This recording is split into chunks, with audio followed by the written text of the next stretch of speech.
السلام عليكم ورحمة الله تعالى وبركاته. الحمد لله. அன்புக்கும் மன்னியத்திற்கும் உரிய அல்லாஹுவின் நல்லடியார்களே, அருமை சோதரர்களே, அல்லாஹுடைய அளப்பெரும் கருணை நாள்தோறும் சில நல்ல விஷயங்களை அறிந்து வருகின்றோம். இந்த அடிப்படையிலே ஒரு தந்தை தன்னுடைய பிள்ளைகளுடைய விஷயத்திலே முதல் ஆவலாக ஆசையாக எது இருக்க வேண்டும் என்பதை நாம் நேற்று அறிந்திருக்கின்றோம். அதுபோன்று ஒவ்வொரு பெற்றோருக்குமே ஒரு கவலை இருக்கிறது. என்னவென்றால், என்னுடைய வாழ்க்கைக்கு பிறகு என்னுடைய பிள்ளைகளுடைய வாழ்க்கை என்ன ஆகுமோ என்ற கவலை இருக்கிறது.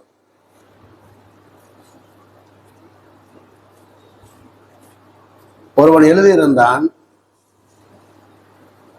இந்திய தந்தைகள் தன் மரணத்தை பற்றி கவலைப்படுவது இல்லை, மாறாக தன் மரணத்துக்கு பிறகு தன்னுடைய பிள்ளைகளுடைய வாழ்க்கை என்ன ஆகுமோ என்பதாக கவலைப்படுகின்றான் என்று ஒருவன் எழுதியிருந்தான்.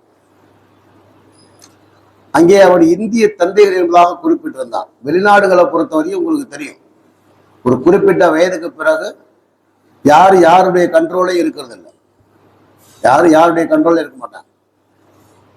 நான் கூட உங்களுக்கு சொல்லி இருக்கிறேன், மலேசியாவில் நான் ஒரு 4 வருஷம் வேலை பார்க்கும் போது என் முதலாளி சொல்வார், இந்த நாட்டை பொறுத்த வரைக்கும் ஒரு குழந்தை பெற்றால் அந்த குழந்தைக்கும் பிள்ளைகளுக்கான உறவு என்பது 10 வயசு வரைக்கும் தான்.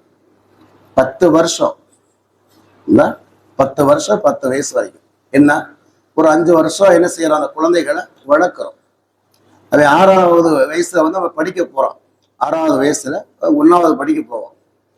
5 வருஷம் அவனை படிக்க வைக்கணும். அப்ப 5 வருஷம் வளர்ப்பதற்கு 5 வருஷம் படிக்க வைக்கணும். அது 11 வயதாகி விட்டான் என்று சொன்னால், எப்ப 6வது படிக்க ஆரம்பிக்கின்றானோ அந்த அரசு மானியம் கொடுக்கும், நேரடியாக ஒவ்வொரு மாணவனுக்கும் மானியம் கொடுக்கும். அவன் எந்த நாட்டுல போய் எந்த படிப்பு வேண்டாலும் படிக்கலாம். அந்த மானியத்தை அவன் படிச்சதுக்கு பிறகு அவன் திருப்பி கட்டலாம். ஒருவேளை அவன் கட்டவே இல்லாவிட்டாலும் கூட பெரிய அதிரடியான நடவடிக்கை எல்லாம் அது அரசு எடுக்காது. அவர்களுக்கு தேவை தன்னுடைய நாட்டுடைய ஒவ்வொரு குடிமகனும் உயர் ரக படிப்பு படித்திருக்க வேண்டும் என்பதால் மலேசிய அரசனுடைய குறிக்கோள் என்பதாக அவர் சொல்லுவார். அப்ப என்ன சொல்லுவார் அப்படின்னா, இன்னைக்கு அப்புறம் அது பிறகு பார்த்தீங்கன்னா அவன் படிப்பான். அது படிச்சது பிறகு வந்துகிட்ட நம்ம பார்த்த பிள்ளைகளை நிக்கா செய்யறதும் இருக்கும். அது ரொம்ப கம்மி. அதுகளே என்ன செய்ய ஒண்ணு பார்த்துக்கிறோம். அங்கேயும் அது பார்த்துக்கிறோம். நம்ம போய் என்ன செய்ய சொல்லும், இந்த மாதிரி நான் பார்த்திருக்கேன் என்பதாக போய் நம்ம சாப்பிட்டு கையெழுத்து போட்டு வர வேண்டியதான். அதிலே கூட ஒரு நெறிமுறை வைத்திருக்கிறார்கள். அந்த நாட்டுல கூட ஒரு திருமணம் செய்யணும் அப்படின்னு கேட்டா மகர் என்ன செய்யணும், அந்த ஆண் கொடுக்க வேண்டும். ஒரு நல்ல மகர் வச்சிருக்காங்க. நான் கூட ஒரு ஃப்ரெண்டு பேசிக்கும் போது, நான் கல்யாணம் பண்ணியாரா அப்படின்னு பண்ணல. என்னடா இன்னும் கல்யாணம் பண்ணாம இருக்கா, வயசு கூட, ஏன்டா கல்யாணம் பண்ணாம இருக்கேன் அப்படின்னு கேட்டா, இங்க மகரே வந்துகிட்டு நிறைய கொடுக்கணும்டா, மகர் நிறைய கொடுக்கணும். அந்த மகர் என்ன செய்யணும், அரசாங்கத்தின் மூலமாக தான் கொடுக்கணும். இதுக்கு முன்னால வந்துகிட்டு அந்த நாட்டுல ஒரு சட்டம் இருக்கு. என்ன அப்படிங்கன்னா, அதுக்கு பிறகு ஒரு கோர்ஸ் வச்சிருக்காங்க.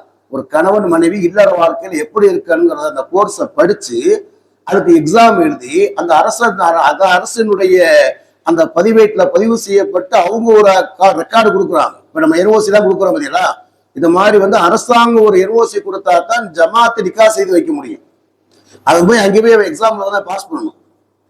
அவ என்னன்னா எதுக்கு சொல்ல வர அப்படின்னா, ஒரு குறிப்பிட்ட வயதுக்கு பிறகு அந்த பிள்ளைகளுக்கும் பெற்றோர்களுக்கான உறவு என்பது, இறுக்கமான உறவு என்பது இருக்காது. அதான் சொல்லுவார், ஒரு 11 வயசு ஆச்சு அப்படின்னு கேட்டா அவன் யாரும் நம்ம யாரும் எல்லாம் ஒரே வீட்டுல ஒரு என்ன செய்வோம், அழகா சொல்லுவோம், ஒரு பறவை மாதிரி என்ன செய்வோம், வாழ்றோம். ஒரு பறவை மாதிரி ஒரு கூட்டுக்குள்ள வாழ்றோம், அவ்வளவுதானே தவிர அவனுக்கு தனி சுதந்திரம் இருக்கிறது. இந்த நாடு அவனுக்கு தேவையான எல்லாவற்றையும் வழங்குகிறது. ஒருவேளை நான் அதான் சொல்லுவார், ஒருவேளை நாம் இறந்து விட்டோம் என்று சொன்னா பிள்ளைகளை வச்சு கவலைப்பட தேவையில்லை. ஏன்னா அரசாங்கம் அவனை படிக்க வைக்கிறது. அரசுங்க அவனுக்கு எல்லா வகையான வேலை வாய்ப்பையும் கொடுக்கிறது. இல்ல அரசு லைசன்ஸ் கொடுத்துரும். லைசன்ஸ் கொடுத்துருவீங்களா, அதற்கு போய் கடை நடத்தணுங்கிறது தேவையில்லை. அவன் யாராவது ஒருத்தர் இந்தியாக்கார ஒருத்தர் வர்றான், அவனுக்கு செய்யறது இவன் பேர் லைசன்ஸ் இருக்கு, அவன் கடையை நடத்துவான். அவனுக்கு பாதி இவனுக்கு பாதி, முடிஞ்சு. கவலைப்பட தேவையே இல்லை. இங்க எத்தனை புள்ள பெற்றாலும் கவலைப்பட தேவையில்லைன்னு அவர் சொல்லுவார். எதுக்கு சொல்லுவாருன்னு சொன்னா, வெளிநாடுகளை பொறுத்தவரை பெற்றோர்கள் தன்னுடைய மௌத்துக்கு பிறகு தன்னுடைய பிள்ளையின் வாழ்க்கை எப்படி ஆகுமோ என்பதாக கவலைப்பட வேண்டிய தேவையில்லை. அப்படிப்பட்ட ஒரு வாழ்க்கை சூழல். எல்லாத்திலுமே பிளஸ் இருக்கும், மைனஸ் இருக்கும். தனி மனிதனாக இருந்தாலும் சரி, எந்த விஷயமா இருந்தாலும் சரி, பிளஸ் இருக்கும், மைனஸ் இருக்கும். அதிலே வந்துட்டு ஒரு வகையிலே வந்துட்டு ஒரு அந்த அரசு அவர்களுக்கு உதவி செய்கிறது என்பதாக இருந்தாலும் கூட கட்டுப்பாடற்ற வாழ்க்கை வாழ்வார்கள். ஒரு கொடூரமான ஒரு கட்டுப்பாடற்ற வாழ்க்கை வாழ்வார். அது ஒரு சங்கடமா இருக்கும். நம்ம கடையில வேலை செய்யறோம், அந்த மாடிப்படியா உட்காந்துட்டா எல்லாம் கொஞ்சிக்கிட்டு அலையும். நமக்கு ஏதாவது சங்கடமா இருக்கு. சின்ன சின்ன வயசா இருக்கும். அப்படிங்கிறாங்க கொஞ்சிக்கிட்டு அலைவா. ஒரு ஆள் ஒரு பாய் ஃப்ரெண்டு கேர்ள் ஃப்ரெண்டு இல்லாத ஒரு வாழ்க்கையே இல்லை. அப்படி ஒரு கலாச்சாரங்கள் அதுல ஒரு சீர்கேடும் என்பது விரைக்கிறது. அப்படித்தான் கட்டுப்பாடற்ற வாழ்க்கை. பெற்றோரை பார்த்தால் கூட ஒண்ணும் செய்ய முடியாது. யார் அப்படிங்கிற பாய் ஃப்ரெண்டோ கேர்ள் ஃப்ரெண்டோ அவன் பார்த்து சுத்திட்டு அலைவான்.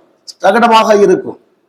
ஆனா அதே நேரத்தில் வந்துட்டு இந்திய தந்தைகள் என்பவர்கள் தன்னுடைய மரணத்தை நினைத்து அவர் பயப்படுவதில்லை. தன்னுடைய மரணத்துக்கு பிறகு தன்னுடைய பிள்ளையின் வாழ்க்கை என்ன ஆகுமோ என்பதாக ஒவ்வொரு பெற்றோருக்கும் ஒரு கவலை இருக்கும். அவங்க நல்லபடியா உருவாக்கிட்டாங்கன்னா அதை பத்தி இது பண்ண மாட்டாங்க. ஒரு நல்ல அந்தஸ்தா உருவாக்கிட்டா நம்ம பிள்ளை பிரச்சனை இல்லை.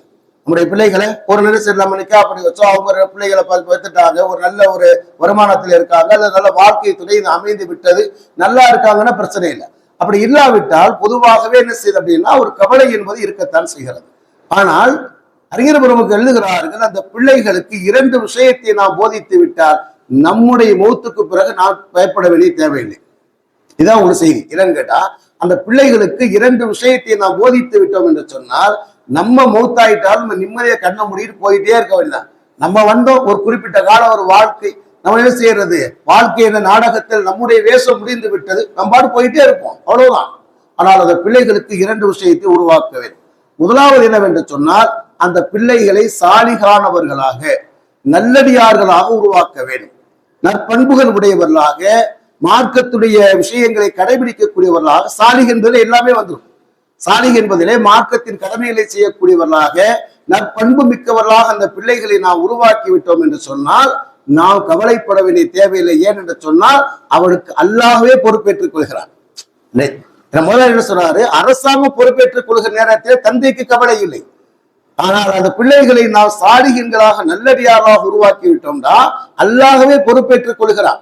நீங்க வாழ்கிற நேரத்தில் அந்த பிள்ளைகளை அவன் 5 நேரம் தொழுகையாளியா இருக்கான், அல்லது மக்கள்கிட்ட நற்பண்புகளோடு நடக்கிறான் அப்படின்னு நீங்க கவலைப்பட தேவையில்லை.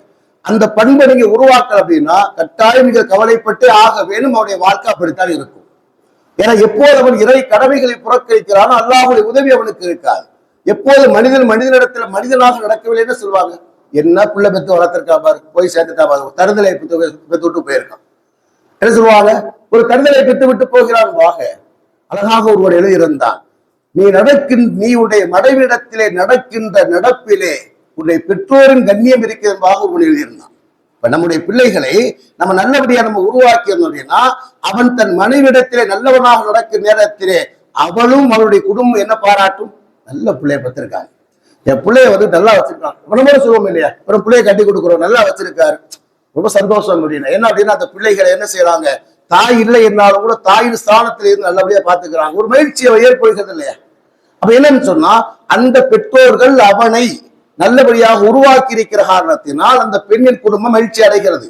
அதே மாற்றமாக அதே நமக்கு வீட்டுல வந்தவன் என்ன செய்யறான், ஒருத்தர் தருதலையா இருக்கான் அப்படின்னா என்ன சொல்றாங்க அப்படின்னா, சைத்தா முடிஞ்சவனை கட்டிக்கிட்டு பெற்றிருக்காங்க. என்ன சொல்றாங்க, ஒரு சைத்தானை பெற்று விட்டுருக்காங்க. கிழந்து என்ன செய்யறான், அவன் நம்ம பிள்ளையை போட்டு பாடாப்படுத்தி நம்ம நிம்மதியை தொலைக்கிறான் என்பதாக சொல்கிறார்கள் இல்லையா. அப்ப என்னன்னு சொன்னா அந்த பிள்ளைகளினுடைய வளர்ப்பில் நீங்கள் கவனம் செலுத்த வேண்டும். என்னவென்று சொன்னால் அவன் இறை கடமைகளை நிறைவேற்றக்கூடியவனாக மற்ற மக்களிடத்திலே மனிதனாக நடக்கக்கூடியவனாக நாம் உருவாக்கி விட்டோம் என்று சொன்னால் நம்ம கவலைப்பட தேவையில்லை. நம்முடைய மௌத்துக்கு பிறகு அவரை அல்லாஹ் பொறுப்பேற்றுக் கொள்கிறார். அல்லாஹு தஆலா சூரத்துல் ஆராஃப் என்ற 7வது சூராவினுடைய 196வது வசனத்தில் அல்லாஹ் ஒரு செய்தியை கூறுகிறான், வஹுவ யதவல்ல சாலிஹீன், அல்லாஹ் நல்லடியார்களுக்கு பொறுப்பேற்றுக் கொள்கிறான் என்று அல்லாஹ் கூறுகிறான். அல்லாஹ் என்ன சொல்றான், நல்லடியார்களுக்கு அல்லாஹ் பொறுப்பேற்றுக் கொள்கிறான். வரலாற்றில் ஒரு செய்தி வருகிறது, உமர் இப்னு அப்துல் அசீஸ் ரஹ்மத்துல்லாஹி அலைஹி அவர்கள் பெரும் அரசராக வாழ்ந்தவர்கள், 2வது உமரிகளாக போற்றப்படக்கூடிய அளவுக்கு பெரிய கலீஃபாவாக வாழ்ந்தவர். புரியுதா? அவ என்ன செய்யறாங்கன்னா அவருடைய மௌத்துடைய நேரத்திலே 9 திர்ஹம் இருக்கிறது, 11 குழந்தைகள் இருக்கிறார்கள். அரசர் எப்படி மௌத்தா போறாரு, 9 திர்ஹம் இருக்கிறது, 11 குழந்தைகள் இருக்கிறார்கள். மௌத்துடைய நேரத்துல சுற்றி இருந்தவங்களா கேட்டாங்க, நீ ஒரு பெரிய அரசரா வாழ்ந்தீங்க, பெரிய அரசரா இருந்தீங்க, ஆனா ஒரு பற்றற்ற வாழ்க்கையை வாழ்ந்தவர். அவருடைய வரலாறு நீங்க பாத்தீங்கன்னா நிறைய படிங்க. இன்னொன்று அப்துல் அசீஸ்னாவே ஒரு பெரிய ஒரு அரச பரம்பரையிலே வந்தவர். அவருடைய மனைவியும் அரச பரம்பரையிலே வந்தவர்கள். ஒரு எளிய வாழ்க்கை வாழ்ந்தவர்கள். ஒரு ஒரு அருமையான ஒரு அரசர். சில வாய்ப்பு வருகிற நேரத்தில் சொல்கிற அவரை பற்றி. அப்ப என்னன்னா, அப்படி தன்னுடைய மூத்துடைய நேரத்துல சில ஒரு பிள்ளைக்கு ஒரு திருகம் கூட இல்லை. திருகம்னா வெள்ளி காசு, தீனார் கூட இல்லை. தீனார்னால தங்க காசு. ஒரு திருகம்னா வெள்ளி காசு. மூத்துடைய நேரத்துல என்ன செய்யறாரு அப்படின்னா, 11 பிள்ளைகள் இருக்கிறாங்க, 9 திருகம் இருக்கிறத சுத்தி உள்ளவங்க கேட்கறாங்க, என்னங்க நீ இப்படி வந்துகிட்டு உங்க பிள்ளைகளுக்கு ஒன்னும் சேர்த்து வைக்காம மூத்தா போயிட்டீங்களே, மூத்தா போறீங்களே. ஒரு 9 பிள்ளைங்க இருக்காங்க, 11 திருகம் இருக்கு, என்ன செய்வாங்க? அப்பதான் அவர் சொன்னார், அந்த பிள்ளைகளை நான் சாலிகங்களாக நான் உருவாக்கி இருக்கிறேன். என்னுடைய பிள்ளைகளை நல்லடியாராக உருவாக்கி இருக்கிறேன். அல்லாஹ் கூறுகிறான், மௌத்து நேரத்தில் இந்த ஆயத்தை ஓதினார், வஹு எத்தவல்ல சாலிஹீன். நல்லடியாருக்கு அல்லாஹ் பொறுப்பேற்றுக் கொள்வதாக அல்லாஹ் கூறுகின்றான், என் பிள்ளைகளை சாலிகானவராக நான் உருவாக்கி இருக்கிறேன். எனவே அல்லாஹ் பொறுப்பேற்றுக் கொள்வதாக என்ன செய்தார்? சொல்லிவிட்டு அவர் மறைந்து விட்டார். அந்த 11 பிள்ளைகளும் வரக்கூடிய காலத்திலே 11 மாநிலங்களுக்கு கவர்னராக இருந்தார்கள். என்ன செஞ்சாங்க? 11 மாநிலங்களுக்கு கவர்னராக இருந்தார்கள். அந்த நேரத்தில் அந்த பதவியில் தேவைப்பட்டது. இவர் சாலிகங்களாக இருக்கிற காரணத்தினால் அந்த அரசாங்கம் இவர்களை தேர்வு செய்தது. வாரிசு அரசியல் அங்கே அல்ல, இவர் நல்லவர்களாக இவர் காரணத்தினால் அந்த அரசுகள் தேர்வு செய்து 11 மாநிலங்களுக்கு மாகாணங்களுக்கு ஆளுநராக இருந்தார்கள். இது ஒரு செய்தி. இன்னொரு செய்தி என்று சொன்னால், அந்த பிள்ளைகளுக்கு இரவு நேரத்திலே சூரத்துல் வாக்கியாவை ஓதக்கூடிய வளமை நாம் உண்டாக்கி இருக்க வேண்டும். இரவு நேரத்தில் நம்ம உட்கார்ந்து முதல்ல ஓதணும். எனக்கு கூட அந்த சிந்தனை இருக்காது, மகரை பள்ளியில ஓதலாமா என்ற சிந்தனை இருக்கிறது. மசூரா பண்ணி பார்ப்போம். அப்ப என்னன்னு கேட்டா, இரவு நேரத்துல மகரிபுக்கு பிறகு என்ன செய்ய அப்படின்னா, மகரிபுக்கு பிறகு இஷாவுக்கு பிறகு சூரத்துல் வாக்கியா மீறி போனா எனக்கு ஒரு 4 பக்கம் 4-5 பக்கம் இருக்கு, அவ்வளவுதான் இருக்காரு, அவர் ஒண்ணும் இல்லை. அந்த வாக்கியா சூறாவை ஓதக்கூடிய வளமையை என்ன செய்யணும் அப்படின்னா நாம் ஏற்படுத்த வேண்டும். நம்ம முதல்ல உட்கார்ந்து ஓதணும். சரி, நம்ம உட்கார்ந்து நமக்கு ஓதவே தெரியல. நல்லா சொல்றேன், நம்ம வீட்டுல எல்லா பிள்ளைங்களும் குர்ஆன் ஓத தெரியும். அல்ஹம்துலில்லாஹ், மேக்சிமம் எல்லா பிள்ளைங்களும் குர்ஆன் ஓத தெரியும். ஆனா அந்த பிள்ளைகள் ஓதுவதிலே நாம் கவனம் செலுத்துவதில்லை. அவங்க டியூஷன் போறாங்க, டியூஷன் போயிட்டு வந்தோம் நிசாபுரம் ஓத சொல்லுங்க. பெரும்பாலும் இரவு நாள் சொல்றாங்க. இரவு நேரத்தில் அந்த சூரத்துல் வாக்கியாவை ஓதக்கூடிய வளமையை நான் ஓத தெரிந்தால் நாமும் அந்த பிள்ளைகளும் சேர்ந்து உட்கார்ந்து ஓதிடணும். அப்படி இல்லை, நம்ம அட்வான்ஸா ஓதிட்டு அந்த பிள்ளைகள் ஓதலையா, ஓதக்கூடிய வளமையை உண்டாக்குங்க. நமக்கு ஓதவே தெரியலையா, அந்த பிள்ளைகளை ஓத வைத்து கேளுங்கள். சில பெற்றோர் அப்படி ஒதுக்கத்தான் செய்கிறார். இடத்துல கூட ஒரு சகோதரி சொன்னார், நாங்க ஓதுற காலத்துல எங்களுக்கு அப்படி இப்படி ஓதணும், ஆனா நீங்கள் உங்களுடைய பிள்ளைகளுக்கு சொல்லிக் கொடுப்பதை கொண்டு அந்த சட்டங்களை அறிந்து நான் இப்போ தெளிவாக ஓதுகிறேன் என்று சொன்ன சகோதரியும் இருக்கிறார்கள். அதுக்காக எல்லா பக்கமே அப்படிங்கிறதாக அல்ல. சில வீட்டுல அந்த பிள்ளைகள் என்ன செய்யறாங்க, குழந்தைகள் ஓதுறதை பார்த்து என்ன செய்யறாங்க, அந்த சட்டங்களை கேட்டு பெற்றோர்கள் ஓதவும் செய்கிறாங்க, நல்லா ஓதி பழகி இருக்காங்க. ஆனா அந்த வளமையை நான் ஒவ்வொரு வீடுகளையும் ஏற்படுத்த வேண்டும். சூரத்துல் வாக்கியாவை ஓதுகிற வளமையை நான் உண்டாக்கிட்டோம்னு சொன்னா நம்ம மூத்தா போல பயப்பட தேவையில்லை. அல்லாஹ் அவனுக்கு பொறுப்பேற்றுக் கொள்கிறான். நம்ம மூத்தா போயிட்டாலும் அல்லாஹ் அந்த பிள்ளையை பொறுப்பேற்றுக் கொள்கிறான். ஹதீஸ் ஒரு செய்தி வருகிறத உங்களுக்கு சொல்லி இருக்கிறேன். அப்துல்லா இப்னு மஸ்ஊத் அறிவிக்கிறார்கள். அப்துல்லா இப்னு மஸ்ஊத் அவர்கள் பெரிய சஹாபி, ஆனா ஒரு ஏழை சஹாபி. அவர் ஏழை சஹாபி. மௌத்துடைய நேரம், பெண் பிள்ளைகள் இருக்கிறார்கள். அது உஸ்மானிய கனியுடைய ஆட்சி காலம். அது அவங்க சக்கராத்தில் இருக்கக்கூடிய நிலை, மௌத்துடைய நேரத்தில் இருக்காங்க. அது மரண தருவாயில் இருக்கிற நேரம். உஸ்மானிய கனி வருகிறார், சொன்னார், உங்களுக்கு நீங்க மௌத்தாக போறீங்க, இன்னும் சில நேரத்தில் நீங்க மௌத்தாயிருவீங்க. ஆனா அதே நேரத்துல சரி, நீங்க எந்த வகையான சொத்துக்களையும் நீங்க விட்டு செல்லவில்லை, உங்களுக்கு வர வசதி இல்லை. ஏன்னா அந்த அளவுக்கு சில பேர் என்னதான் சம்பாதிச்சாலும் கூட சொல்லுவாங்க, அறக்க பறக்க பாடுபட்டாலும் படுக்க பாயிலேன்னு சொல்லுவாங்க. அது மாதிரி சில பேர் என்னதான் சம்பாதிச்சாலும் கூட வாழ்க்கையை ஓட்ட முடியுமே தவிர சேமிக்க முடியாது. அது தவிர அல்ல, சேமிக்க முடிந்தும் சேமிக்காமல் இருப்பதை மார்க்கம் தடை செய்கிறது. உங்களுடைய பிள்ளைகளை ஏழைகளாக விட்டு செல்வதை விட தண்ணீரை விளைத்தவராக விட்டு செல்வது சிறப்பு என்பார் பெருமானார். யாருக்கு சொல்றாங்கன்னா, சில பேர் சம்பாதிச்சு அவனே அழிச்சு முடிச்சிருவான், அவனே அழிச்சு முடிச்சுட்டு பிள்ளைகள் அடுத்த விட்டுட்டு போவான். அதைத்தான் மார்க்கம் தடை செய்யுது. சில பேர் என்ன செய்வாங்க, அன்றாட காய்ச்சலா இருப்பாங்க, கஷ்டப்பட்டு சம்பாதிப்பாங்க, பிள்ளைகளை உருவாக்குறாங்க, எதுவும் சேமிக்க முடியாது. இந்த நிலைமையிலே தான் அப்துல்லா மசூத் இருந்தார். உஸ்மானிய கனி கேட்கிறாங்க, இன்னும் சில நேரத்துல நீங்க மௌத்தாகிருவீங்க, நேரம் ஆயிடுச்சு, மௌத்தாயிருவீங்க. அதே மாதிரி உங்களுக்கு நீங்க எந்த வகையான சொத்துக்களை நீங்க விட்டுட்டு போகல, எந்த வகையான சொத்துக்களை இல்லை. உங்களுடைய பிள்ளைகளுக்கு குடும்பத்தாருக்கு உழைத்து தருவதற்கு ஆண் மக்கள் இல்லை, பொம்பளை பிள்ளைங்க இருக்காங்க, மனைவி பெண் மக்கள் இருக்கிறாங்க, ஆண் பிள்ளைகள் இல்லை. அதனால அரசின் சார்பாக உங்களுக்கு ஏதாவது உதவி செய்யலாம் நினைக்கிறேன் கேட்டாங்க. அந்த காலத்துல பைத்துல் மால் அந்த அளவுக்கு சிறந்த முறையில நிர்வகிக்கப்பட்டது. நிறைய இருந்தது. சரியா? அப்ப என்ன செய்யறாங்க, உங்க பைத்துல் மால் மூலமாக உங்களுக்கு ஏதாவது உதவி செய்யலாம் என்ற கேள்வாக அவங்க கேட்கிறாங்க. அப்துல்லா மசூத் மறுக்கிறார்கள், வேண்டாம்னு சொல்றாங்க. சரி, அடுத்து கேட்கிறாங்க, என் சார்பாக உங்களுக்கு ஏதாவது உதவி செய்யலாம் என்பதாக நினைக்கிறேன். அதையும் ஒரு மறுக்கிறார். உஸ்மானிய கனியுக்கு கோபம் வந்துருச்சு. கேட்கிறாங்க, உழைத்து தருவதற்கு ஆண் மக்கள் இல்லை, பைத்துல் மாலுடைய பணம் வேணான்னு சொல்றீங்க. சரி பரவாயில்லை, என்னுடைய பணம் வேணான்னு சொல்றீங்க. அப்படி என்றால் உங்களுடைய மௌத்துக்கு பிறகு இந்த பிள்ளைகள், உங்களுடைய மனைவி மக்கள் வாழ்வாதாரத்துக்கு என்ன செய்வார்கள், உணவுக்கு என்ன செய்வார்கள் என்பதை கேட்கிறாங்க. அப்பதான் அப்துல்லா மசூத் அவர் இந்த ஹதீஸ சொன்னாங்க. ஹஜ்ரத் ரசூலுல்லாஹி ஸல்லல்லாஹு அலைஹி வஸல்லம் சொல்ல என் செவியால் நான் கேட்டிருக்கிறேன். மன் கரா சூரத்துல் வாக்கியத்தி ஃபீ குல் லைலத்தின் லம் துஸிபுஹு ஃபாக்கத்தன் அபதன். பெருமானார் சொன்னாங்க, ஒவ்வொரு இரவிலேயுமே யார் சூரத்துல் வாக்கியாவை ஓதுகிறார்களோ அவருக்கு வறுமை எப்போதும் வராது. அபதுங்கிற வார்த்தைக்கு என்ன அர்த்தம்னா, அபதுல எப்போதும், வாழ்க்கை முழுவதுமே அவனுக்கு வறுமை வராது. அந்த இரவு மட்டும் என்பது அல்ல, அந்த நாள் மட்டும் அல்ல, இரவு கூட ஓதக்கூடிய ஒவ்வொரு இரவும் ஒரே ஒரு தடவை ஓதக்கூடிய வலிமை உண்டாக்கினால் அபதன் வாழ்க்கை முழுவதும் அவனுக்கு வறுமை வராது. அவன் யாரிடத்திலுமே போய் தேவையாக வேண்டிய சூழல் அவனுக்கு ஏற்படாது. இந்த விஷயத்தை நான் அனுபவத்திலே நான் பார்க்கிறோம். எங்க அஜய் சொல்லுவார், டே நைட்ல பாக்கியா ஓதிரு, யாரு வீட்லையும் யாருக்கு கையேந்தக்கூடிய நிலைமை வராது என்பதாக எங்க அஜய் சொல்லுவார். எல்லாத்துக்கும் சொல்லுவார். அல்லாஹ்வுடைய உதவியால் இதை நான் என் வாழ்க்கையிலே நான் பார்க்கிறேன். இரவு எப்போதுமே சூரத்து வாக்கியா ஓதிடுவேன். இது வரைக்கும் என் தேவைக்கு நாட்டையும் கையேந்ததே இல்லை. எவ்வளவோ வாழ்க்கையில கடந்து வருகின்றோம். யார்ட்டி வஸ்திராவளி ஹாஜியா இருக்கு, ரொம்ப கஷ்டமா இருக்கு, சொல்லல. யார்ட்டி இந்த நிர்வாகத்திலையும் நம்ம மனு கொடுத்ததுல சம்பளம் ஏற்றி கொடுங்க என்பதாக சொல்லி நம்ம 30 வருஷமா உட்கார்ந்துருக்கோம். பல இடங்களை வேலை செஞ்சோம், எங்கேயும் மனு கொடுத்ததில்லை. அல்லாஹ் நிறைவேற்றுவதற்கு என்னவென்று சொன்னார், பெருமை அல்ல, பெருமானாருடைய வார்த்தை அது.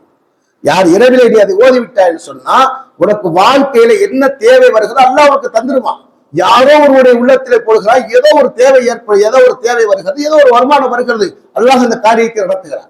இப்ப சொல்றாங்க, அப்துல்லா மசூத் கூறுகிறார், என்ன செய்றாருன்னா, பெருமானார் சொல்ல என் செவியால் கேட்டிருக்கிறேன், வாழும் காலம் எல்லாம் நான் ஓதக்கூடிய வலிமை உடையவனாக இருப்பது என்னுடைய பிள்ளைகளை நான் உருவாக்கி இருக்கிறேன். அதனால என் பிள்ளைகள் ஒவ்வொரு இரவு ஓதுகிற நேரத்திலே யாரிடத்திலே தேவையாக வேண்டிய சூழல் வராது என்பதாக அனஸ் இப்னு மாலிக் அவர்கள் கூறுகிறார்கள். உஸ்மானிய கனியுடைய மௌத்துக்கு பிறகு மதீனாவில் செல்வந்தர்கள் போட்டி போட்டு போன அந்த பிள்ளைகளை நிக்கா செஞ்சுட்டு போனாங்க. அந்த பிள்ளைகள் சீரும் சிறப்போடு வாழ்ந்தார்களாக அவர் கூறுகின்றார். அதனால நம்முடைய வாழ்க்கையில 2 விஷயங்களை உருவாக்கணும். ஒன்று, அந்த பிள்ளைகளை சாலிகானவர்களாக, இறை கடமை நிறைவேற்றக்கூடியவர்களாக, நல்ல நற்பண்புகள் உடையவர்களாக உருவாக்குகிறது ஒன்று. 2வது, சூரத்துல் வாக்கியாவை ஓதக்கூடிய வலிமை உண்டாக்கினால் அந்த பிள்ளைகள் சீரும் சிறப்பாக இருப்பார். இன்னும் 2 செய்திகள் சார் உங்களுக்கு நான் நாளை கூறுகிறேன். இதை கேட்டபடி தெரிவிக்கிறார். سبحانك اللهم وبحمدك نشهد ان لا اله الا انت نستغفرك ونتوب اليك. آمين. سبحان ربي رب العزة عما يصفون وسلام والحمد لله رب العالمين. صلى الله عليه وسلم.